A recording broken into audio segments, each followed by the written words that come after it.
ప్రభు నామమున మీ అందరికీ వందనాలు. ఈరోజు దేవుని వాక్యము వాగ్దానము.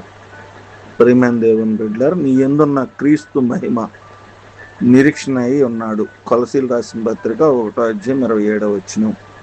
ప్రియ దేవుని బిడ్డలారా, నేటి ఈ వాక్య సందేశము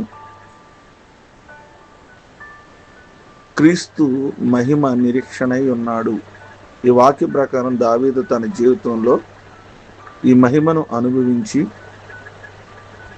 యెహోవా నీవే నా కేడమగాను, నీవే నాకు అతిశయాస్పదముగాను, నా తల ఎత్తువాడుగాను ఉన్నావని దావీదు తన జీవితంలో ఇంతటి గొప్ప అనుభవాన్ని అనుభవించి ఉన్నాడు. దేవుని కంటే వాని కొంచెం తక్కువగా చేశావు, మహిమ ప్రభావములతో వాని కిరీటము ధరింపజేసి ఉన్నావు. ఈ వాక్య ప్రకారం మనను కూడా దేవుడు తన యొక్క మహిమ ప్రభావములతో కిరీటమును ధరింపజేసి ఉన్నాడు.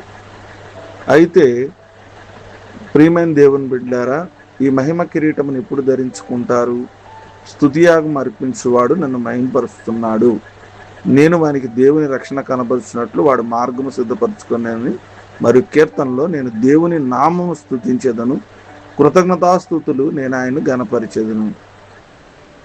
మీరు మహిమతో నింపబడతారు. మీరు దేవుని మహిమతో నింపబడినప్పుడు దేవుని యొక్క వాక్యం మనల్ని ఆశీర్వదించింది. లెమ్ము తేజిరెల్లుము, యెహోవా మహిమ నీ మీద ఉదయించును, చూడుము భూమిని చీకటి కమ్ముచున్నది, యెహోవా నీ మీద ఉదయించుచున్నాడు, ఆయన మహిమ నీ మీద కనబడుచున్నది అని చెప్పబడింది.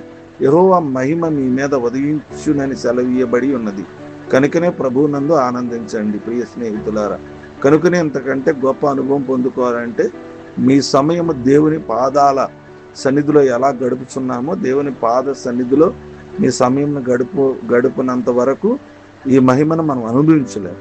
ఎప్పుడైతే మనం ఆయన యొక్క పాదాల దగ్గర మనం గడుపుతామో దేవుని మహిమను పొందుకునేటువంటి పరిస్థితి. యెహోవా మహిమతో మహిమపరచున్నట్లు దేవుని మనం మహిమపరిచినప్పుడు దేవుని యొక్క కృపను మనము పొందుకుంటాము.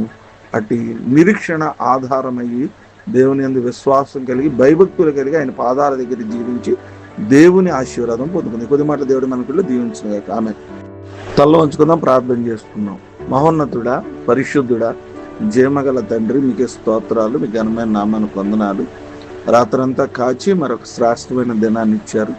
వేకుని లేచి మిమ్మల్ని ఆరాధించే ధన్యత, స్తుతించే ధన్యత ఇచ్చినందుకు మీ స్తోత్రం. వాక్యం ద్వారా ప్రభా మీరు మాతో మాట్లాడినందుకు మీ స్తోత్రాలు. మీ యందున్న క్రీస్తు మహిమకు నిరీక్షణ అయి ఉన్నాడు అని మీరు మాతో మాట్లాడారు. ప్రభా మిమ్మల్ని మహిమపరచబడి, ప్రభా మేము నిరీక్షణ కలిగి నేను మీ మహిమను పొందుకునేటువంటి సహాయము, శక్తి మాకు దయచేయమని కోరుకుంటున్నాం. ఏదైనా వివాహ దినాలు, పుట్టినరోజులు, అనారోగ్యాలు, ఆర్థిక సమస్యలు, శరీర బలహీనతలు అన్నిటి నుంచి విడిపించండి. మీ కృప మాకు దయచేయండి. ఏదైనా వాతావరణాన్ని స్వాధీనపరచుకొని మా అవసరతల అక్కర్తలన్నీ తీర్చండి. ఈ దినదేవునితో మమ్మల్ని నింపమని యేసు నామమున అడుగుచున్నాను తండ్రి, ఆమేన్.